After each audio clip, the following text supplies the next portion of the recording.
Hello friends, ഇന്ന് ഞാൻ എളുപ്പത്തിൽ തയ്യാറാക്കാൻ പറ്റിയ ഒരു മുട്ടക്കറിയുടെ റെസിപ്പിയാണ് കാണിച്ചു തരുന്നത്. അതിനാവശ്യമുള്ള സാധനങ്ങളാണ് ഉരുളക്കിഴങ്ങ്, ഉള്ളി, ഇഞ്ചി, പച്ചമുളക്, തക്കാളി. ഇതാ അമ്മ മുറ്റടിച്ച് വാരിക്കൊണ്ടിരിക്കുന്നുണ്ട്. അപ്പം കഷ്ണങ്ങളൊക്കെ നമുക്ക് അരിഞ്ഞെടുക്കാം. അതിന് മുന്നേ മുട്ട പുഴുങ്ങാൻ വെക്കാം. ചപ്പാത്തിക്ക് മാവ് കുഴച്ച് വെച്ചിട്ടുണ്ട്. പിന്നെ തക്കാളിയുടെ തൊലി കളയാനൊരു എളുപ്പ വിദ്യ ഞാൻ കാണിച്ചു തരാം. ഇതാ ഇതുപോലെ ഗ്യാസിൽ ചെറിയ തീയിൽ തക്കാളി ഇങ്ങനെ ചെറുതായിട്ടൊന്ന് ചൂടാക്കി കൊടുത്താൽ അതിൻ്റെ തൊലി മാത്രമായിട്ട് നമുക്ക് കളയാൻ പറ്റും. നമുക്ക് എല്ലാ കഷ്ണങ്ങളും ഒന്ന് അരിഞ്ഞിട്ട് വരാം. കഷ്ണങ്ങളൊക്കെ അരിഞ്ഞിട്ട് അത് കുക്കറിലേക്ക് മാറ്റാം. അതിനാവശ്യമായ പൊടികളും ഇടുക.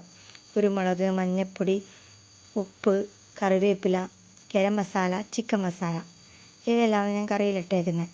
ഇതിൻ്റെ അളവെല്ലാം ഞാൻ ഡിസ്ക്രിപ്ഷൻ ബോക്സിൽ ഇട്ടേക്കാവേ.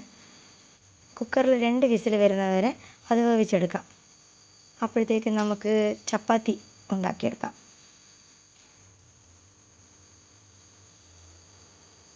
കുക്കറിൻ്റെ പ്രഷറൊക്കെ പോയിട്ടുണ്ട്. അപ്പോൾ അത് തുറന്ന് അതിലെ കഷ്ണങ്ങളൊക്കെ നമുക്കൊന്ന് ഉടച്ചെടുക്കാം. എന്നാൽ കറിക്ക് കുറച്ച് കൊഴുപ്പ് കിട്ടും.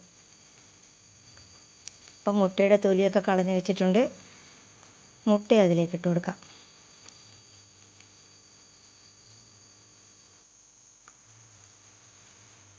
ഇനി എല്ലാം കൂടെ ഒന്നും കൂടെ ഒന്ന് തിളപ്പിച്ചെടുക്കാം. മുട്ടയിലേക്ക് ആ എരിവും ഉപ്പൊക്കെ പിടിക്കട്ടെ. അത് തിളക്കുമ്പോഴേക്കും നമുക്ക് കടുക് താളിച്ചെടുക്കാം. കുറച്ച് വെളിച്ചെണ്ണ, 2 ചെറിയ സ്പൂൺ കടുക്, പിന്നെ കറിവേപ്പിലയും കൂടെ താളിച്ചിടുന്നുണ്ട്. കറി തിളച്ചിട്ടുണ്ട്. നമുക്ക് കറിയിലേക്ക് താളിച്ച് വയ്ക്കാം.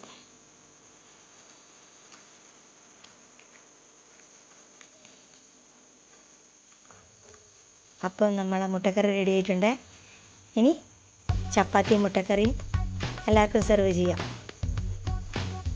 ഇതുപോലെ നിങ്ങളും ട്രൈ ചെയ്യണേ. എല്ലാവരും എൻ്റെ വീഡിയോ കാണണേ. ഷെയർ ചെയ്യണം, ലൈക്ക് ചെയ്യണം, സബ്സ്ക്രൈബ് ചെയ്യണം. നെക്സ്റ്റ് വീഡിയോയിൽ കാണുന്നവരെ ബായ്.